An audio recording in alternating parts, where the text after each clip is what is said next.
comme les chrétiens de Béret, donc les croyants de Béret, et aussi les fils d'Issachar. Nous lisons dans Actes au chapitre 17, on nous parle là, nous sommes dans le voyage missionnaire de l'apôtre Paul, accompagné de Silas.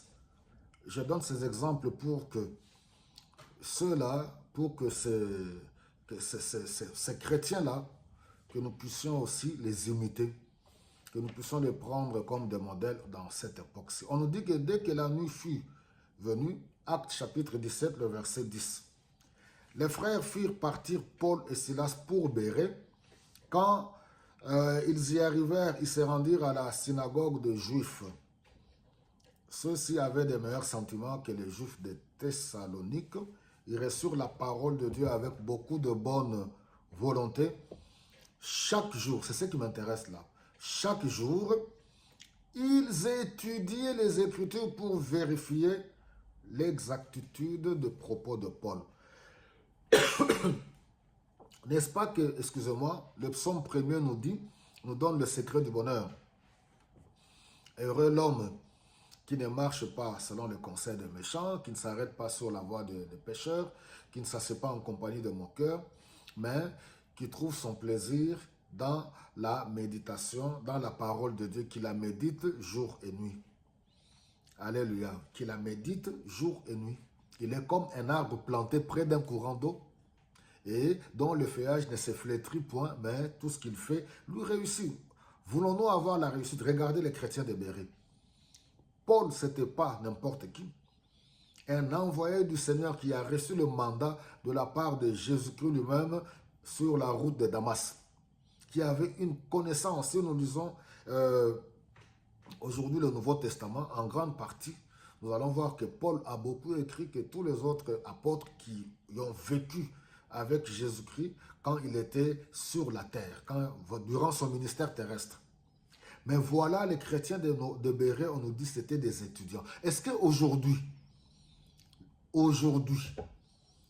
les chrétiens d'aujourd'hui, pouvons-nous dire que nous sommes des vrais étudiants de la parole de Dieu? Pouvons-nous dire que pour vérifier avec exactitude chaque jour, aimer la parole, étudier la parole, la connaître, et non pas aller seulement souligner mes ennemis. Dieu combattra pour moi, mes ennemis, parce que chaque fois, vous avez toujours des ennemis humains, des ennemis, vos frères et sœurs dans vos familles, vos ennemis, vos frères et sœurs dans les églises. Là, vos Bibles sont soulignées en rouge, mes ennemis, Dieu va m'élever. Voilà, ceux qui se moquent de moi vont voir ceci. Je ne pense pas que c'est comme ça que le Seigneur voudrait bien que nous puissions vivre, développer notre intimité avec lui. Nous devons sortir de cette mentalité, comprendre que nous devons aimer le Christ, aimer la parole, la méditer jour et nuit. Nous ne devons pas être, Dieu ne nous a pas appelés des quémandeurs, prier seulement pour demander. Dieu donne-moi. La vie chrétienne d'aujourd'hui, la relation du peuple de Dieu aujourd'hui, je ne sais pas qui nous a enseigné ça. Quand on entend dire que quelqu'un, cette personne prie beaucoup, c'est une personne qui va seulement pour demander. Prêt pour jeûner, aller dans des veillées, tout ça pour demander. Il faut que... Oui, ça fait partie du principe du royaume des cieux. Oui, oui, la demande fait partie du principe. Mais notre relation n'est pas établie ni bâtie sur les demandes. Il faut étudier la parole, connaître la parole et aimer le Seigneur et chercher à lui plaire dans notre comportement tous les jours. Et avoir, alléluia, les ambitions d'être des gagneurs d'âme. Dire que oui, toutes les personnes que le Seigneur mettra sur mon chemin, que ma vie puisse témoigner Christ, que je puisse les amener à connaître le Seigneur. C'est à cela que Dieu nous a appelés, comme les chrétiens de Béret. Aujourd'hui, quel genre de chrétiens sommes-nous? Des chrétiens danseurs. Quelle est la spécialité des chrétiens de ma communauté? Quand je parle de notre communauté, je ne dis pas tous. Notre pays d'origine. On est connu par rapport à quoi?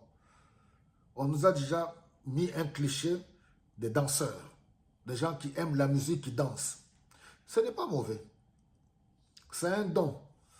C'est quelque chose de merveilleux qui doit être exploité convenablement. Là, je sors du cadre de la chrétienté, même la musique d'une manière naturelle. Ça doit être quelque chose, c'est un don, c'est des talents qu'il faudra exploiter convenablement. La musique n'est pas là pour abrutir les peuples, pour abrutir la population. Bon, j'avais ouvert une petite parenthèse, je la referme. Mais le but du message, c'est pour nous encourager par le Saint-Esprit à être de ceux-là qui sont dans les Écritures, qui aiment la parole, qui n'attendent pas seulement le dimanche. Nous devons être les amoureux de la parole. Alléluia. La parole transforme. La parole, elle est tellement magnifique que le Seigneur vous